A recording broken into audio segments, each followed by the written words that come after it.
శేఖర్ మొత్తుకొన చిన్న జగన్మోహన్ రెడ్డి గారు చెవులు చిల్లడి పిల్లలకి చెప్పిన వాస్తవం ఏంటంటే మీరు నేను కాదు ఆల్మోస్ట్ ఒక మెజిస్ట్రేట్ స్థాయి ఒక జడ్జి గారి స్థాయిలో ఇచ్చిన ఒక వెర్డిక్ట్తో సమానం సీసీఎల్ది దాని అవుట్కమ్ ఏంటంటే ఎంత చదవడం టైం వేస్ట్ వాళ్ళకి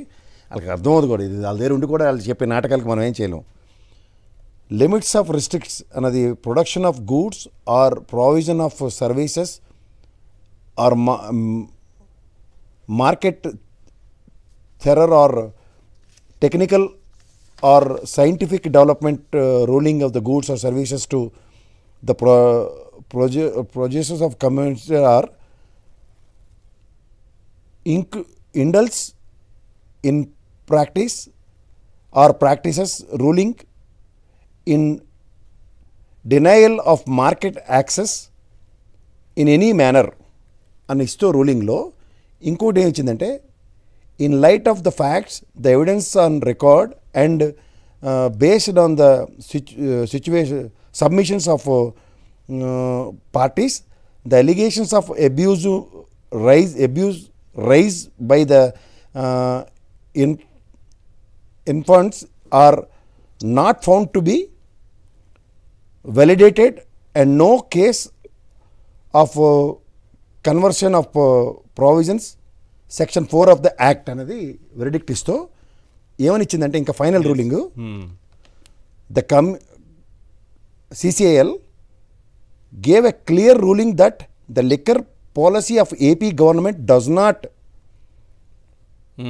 కాంట్రవీన్ provisions as contained in section 4 of the correct compensation act 2002 అని అవును అంటే ఎక్కడ జరగలేదని వాళ్ళు ఇస్తూ ఆ కేసు ఏంచింది చంద్రబాబు నాయుడు గారు కదా వాళ్ళు ఎవరైతే లెక్కర్ షాపులో వెళ్తే వేయించింది వాళ్ళే ఉన్నారా లేరా లేకపోతే ఆరోపణ మా చంద్రబాబు నాయుడు గారి మీద సార్ ఇప్పుడు మీకు లెక్కర్ షాపులు మీకు ఇవ్వకుండా వాళ్ళందరూ ఒక సిండికేటే ఇచ్చింది మీకు దీనికి కౌంటర్గా నేను జగన్మోహన్ రెడ్డి గారు కూడా ఒకటి చెప్పారు మీరు ఇంకోటి గమనించగలిగితే సార్ మనకి కాగ్ రిపోర్ట్ ఉంటుంది irregularities of the respective government ఎక్స్చెక్కర్కి ఏమైనా రూపాయి ఇటు అయింది దాన్ని కాగ్ నోటిఫై చేసిన ఒక కుదంతో చెప్పండి వీళ్ళు బంగారం కథలు అల్లుకుంటూ పోతున్నారు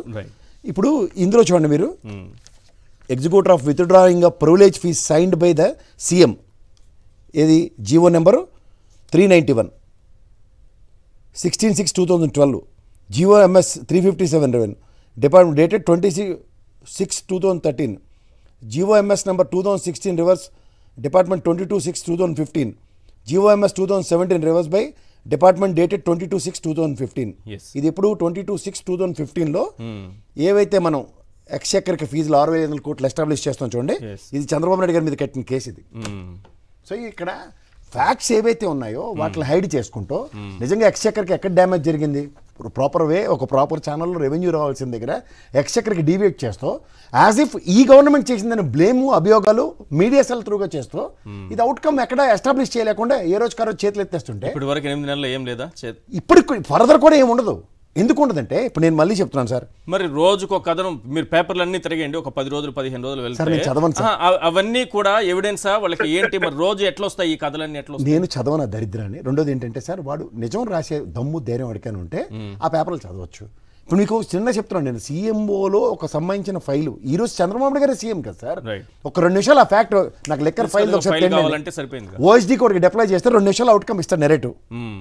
అసలు సంతకమే లేదంటున్నారు కదా జగన్మోహన్ రెడ్డి గారు నిన్న మాట్లాడారు ఎవరైనా సరే సీఎంఓకి వచ్చిందా వీళ్ళు ఏమైనా సంతకం పెట్టారా అన్నారు ఒకసారి బయట విందాం అలా కదండి పాలసీయే designed by respect chief minister నేను ఇందాక చెప్పింది ఏంటి కొల్లు రవీంద్ర గారు క్యాబినెట్ మినిస్టర్ చంద్రబాబు గారు చీఫ్ మినిస్టర్ గా తీసుకున్న నిర్ణయం తప్పు 6,500 కోట్లు ఎక్స్చెక్కర్ లాస్ ఇక్కడ మేము తీసుకున్న నిర్ణయం ప్రభుత్వం వ్యాపారం చేస్తే 104 కోట్లు వ్యాపారం డబ్బులు వచ్చే లోపలికి రైట్ కరెక్ట్